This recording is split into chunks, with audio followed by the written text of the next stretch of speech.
처음엔 80만 원이라고 했는데 막상 나가보니 120만 원이 나왔어요 라는 말이에요. 왜 이런 일이 생길까요? 오늘 이 영상을 끝까지 보시면 예상치 못한 추가 비용 없이 현명하게 준비하실 수 있을 거예요. 오늘은 보호자님들이 가장 먼저 궁금해하시는 요양원 입소 비용에 대해 자세히 알려드릴게요. 많은 분들이 요양원 한 달 비용이 얼마냐고 물어보시는데요. 사실 이 질문에 대한 답은 생각보다 복잡해요. 왜냐하면 어르신의 장기요양 등급, 시설의 종류, 그리고 급여 항목과 비급여 항목에 따라 비용이 천차만별로 달라지거든요. 오늘 이 영상을 끝까지 보시면 요양원의 비용 구조를 명확히 이해하시고 예상치 못한 추가 비용 없이 현명하게 준비하실 수 있을 거예요. 가장 먼저 요양원 비용의 기본 구조부터 이해해 볼까요? 요양원 비용은 크게 두 가지로 나뉩니다. 바로 급여 항목과 비급여 항목인데요. 급여 항목은 국가에서 운영하는 노인 장기요양보험에서 대부분 지원해주는 비용이고요. 비급여 항목은 보호자님이 전액 본인 부담으로 내셔야 하는 비용입니다. 이 두 가지를 합친 금액이 실제로 매달 나가는 돈이라고 보시면 돼요. 먼저 급여 항목부터 자세히 설명해 드릴게요. 요양원에 계신 어르신의 기본 돌봄 서비스, 식사, 간호처치, 프로그램 같은 것들이 여기에 포함됩니다. 이 비용은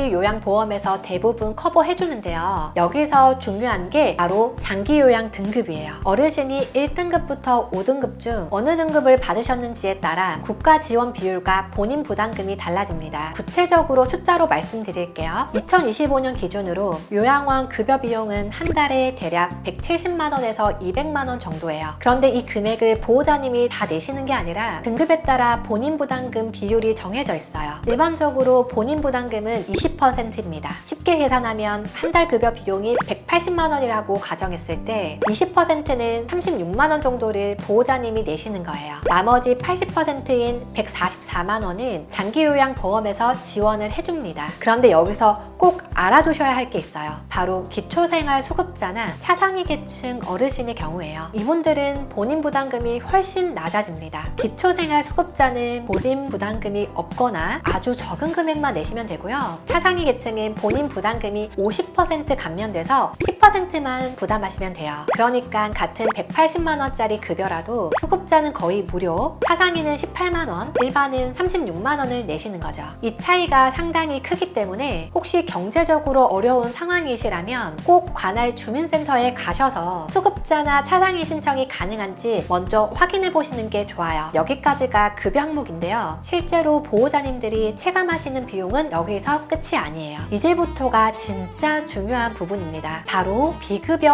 항목이에요. 비급여는 장기요양보험에서 지원하지 않는 항목이라서 100% 본인이 내셔야 하는 비용이거든요. 그런데 이 비급여 항목들이 시설마다 어르신의 상태마다 천차만별이라 예상보다 훨씬 많이 나올 수 있어요. 대표적인 비급여 항목들을 하나씩 짚어드릴게요. 첫 번째는 식재료비예요. 급여 항목에 식사가 포함되긴 하지만 기본 식재료 외에 추가로 질 좋은 식재료를 쓰거나 특별식을 제공하는 경우 추가 비용이 발생합니다. 보통 한 달에 10만 원에서 15만 원 정도가 나와요. 두 번째는 상급 침실료예요. 요양원도 병실처럼 1인실, 2인실, 다인실로 나뉘는데요. 다인실은 추가 비용이 없지만 1인실이나 2인실을 원하시면 월 20만 원에서 50만 원까지 상급 침실료가 붙습니다. 시설마다 차이가 크니까 꼭 미리 확인하셔야 돼요. 세 번째는 임의용비, 세탁비, 목욕비 같은 생활 편의 서비스 비용이에요. 이건 시설마다 정책이 다른데 어떤 곳은 기본 서비스에 포함시키기도 하고 어떤 곳은 별도로 받아요. 대략 한 달에 5만 원에서 10만 원 정도 예상하시면 됩니다. 네 번째는 기저귀나 물티슈 같은 위생용품비예요. 어르신이 기저귀를 사용하신다면 한 달에 10만 원에서 15만 원 정도 들어요. 다섯 번째는 간식비나 기호식품비인데요. 어르신이 좋아하시는 과일이나 간식을 따로 드리고 싶다면 월 5만 원에서 10만 원 정도 추가로 생각하시면 돼요. 여기까지가 일반적인 비급여 항목인데요. 정말 주의하셔야 할 게 있어요. 바로 간병비예요. 요양원은 기본적으로 요양보호사가 상주하면서 돌봄 서비스를 제공하기 때문에 별도의 간병인이 필요 없는 게 원칙이에요. 그런데 어르신의 상태가 매우 안 좋으시거나 1대1 집중 케어가 필요한 경우에는 가족이 직접 간병하시거나 개인 간병인을 따로 고용해야 할 수도 있어요. 이럴 때 간병비가 하루에 10만 원에서 15만 원씩 나가니까 한 달이면 300만 원에서 450만 원이 추가로 들 수 있습니다.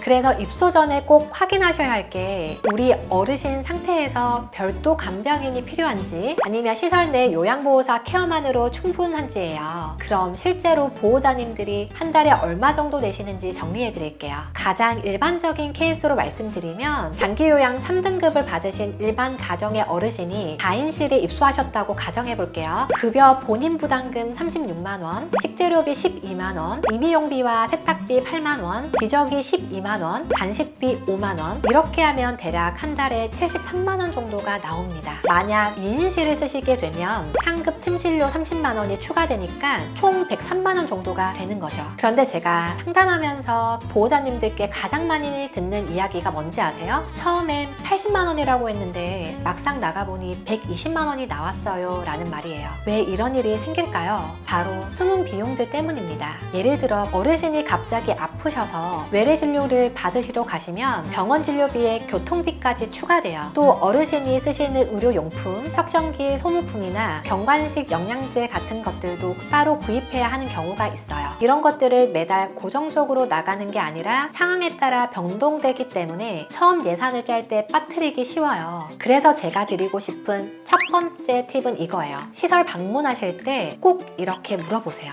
저희 어머니 상태에서 예상되는 비급여 항목을 모두 알려주시고 월 평균 얼마 정도 나오는지 구체적으로 설명해 주실 수 있나요? 이렇게 물어보시면 시설 측에서 항목별로 비용을 설명해 줄 거예요. 여기서 중요한 건 애매한 답변을 하는 시설은 주의하셔야 된다는 거예요. 좋은 시설은 투명하게 비용 내역을 문서로 보여주시면서 이 항목은 필수고 월 얼마, 이건 선택이고 월 얼마라고 명확히 알려주십니다. 두 번째 팁은 비용 절감 방법이에요. 첫째, 기초생활수급자나 차상위 계층 신청이 가능한지 꼭 확인해 보세요. 소득이 기준 이하라면 신청만 해도 본인 부담금이 크게 줄어듭니다. 둘째, 장기요양 본인 부담금 상한제를 활용해 보세요. 1년 동안 보호자가 부담한 장기요양보험 본인 부담금 급여 비용의 20%는 일정 금액을 초과하면 초과 부분을 돌려드리는 제도예요. 이 상한액은 소득 수준에 따라 차등 적용이 되는데요. 별도로 신청하지 않아도 공단에서 안내가 오지만 반드시 확인하셔야 하는 큰 금액을 놓치지 않습니다. 세 번째 팁은 시설 선택 시 가성비를 따지는 법이에요. 비싼 게 무조건 좋은 건 아니에요. 저는 보호자님들께 항상 이렇게 말씀드려요. 비용보다 중요한 건 어르신 상태에 맞는 시설인지예요. 예를 들어 거동이 불편하지만 의식은 또렷하신 어르신이라면 프로그램이 다양하고 활동적인 요양원이 좋아요. 반면 와상 상태이시고 의료 처치가 자주 필요하신 분이라면 간호사가 24시간 상주하고 협력병원이 가까운 곳이 더 적합하죠. 비싼 시설이 아니어도 우리 어르신께 꼭 맞는 곳을 찾는 게 진짜 현명한 선택이에요. 네 번째 팁은 계약서를 꼼꼼히 확인하는 거예요. 입소 계약서에는 급여 항목, 비급여 항목, 환불 규정, 퇴소 조건 등이 다 명시돼 있어요. 특히 중도 퇴소할 때 환불이 어떻게 되는지, 비급여 항목이 구체적으로 뭐가 있고 각각 얼마인지, 비용이 인상될 때는 어떤 절차로 고지가 되는지 꼭 확인하세요. 계약서를 대충 보시고 서명하셨다가 나중에 분쟁이 생기는 경우가 생각보다 많거든요. 실제 상담 사례를 하나 들려드릴게요. 얼마 전에 한 보호자님이 상담을 요청하셨어요. 아버님이 장기요양 2등급을 받으셨는데 처음 시설에서 월 80만 원 정도면 됩니다 라고 해서 입소시켰대요. 그런데 막상 첫 달 청구서를 받아보니 150만 원이 나온 거예요. 깜짝 놀라서 확인해봤더니 아버님이 욕창이 심해서 특수침대 렌탈비 월 20만 원, 욕창치료 드레싱 재료비 월 15만 원, 영양보충 특별식 월 20만 원, 그리고 개인 간병위까지 쓰게 되면서 비용이 폭증한 거였어요. 이 보호자님은 이런 추가 비용이 발생할 거라고는 설명을 전혀 듣지 못했다고 하셨어요. 이 사례에서 배울 점은 명확해요.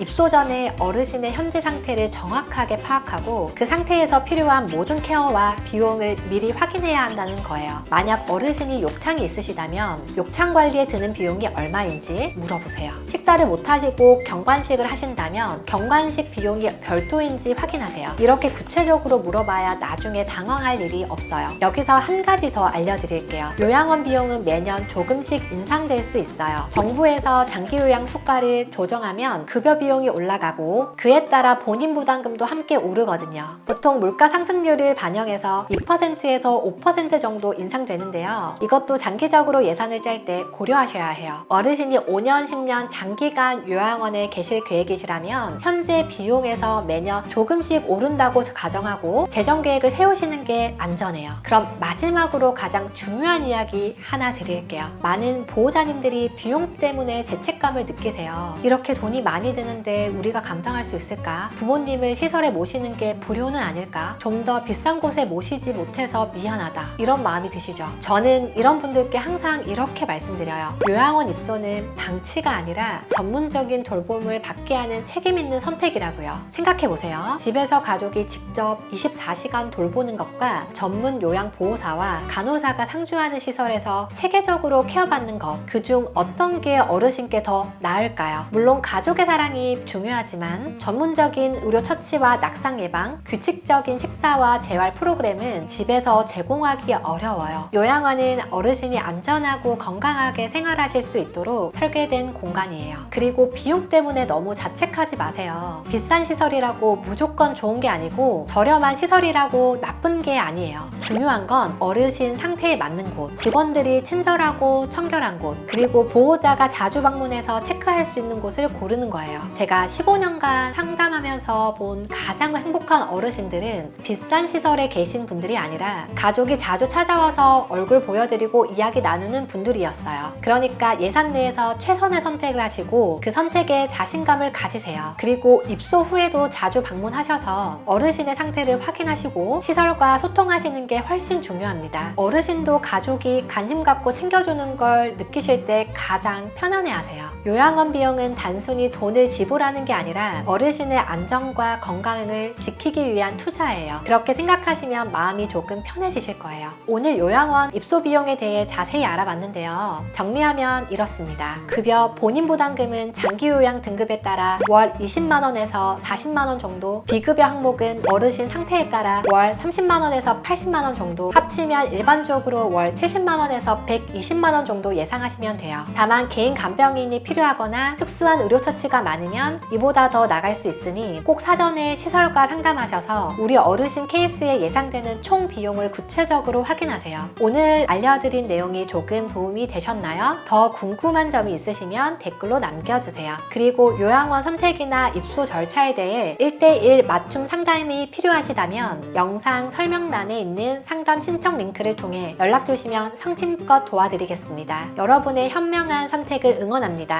감사합니다.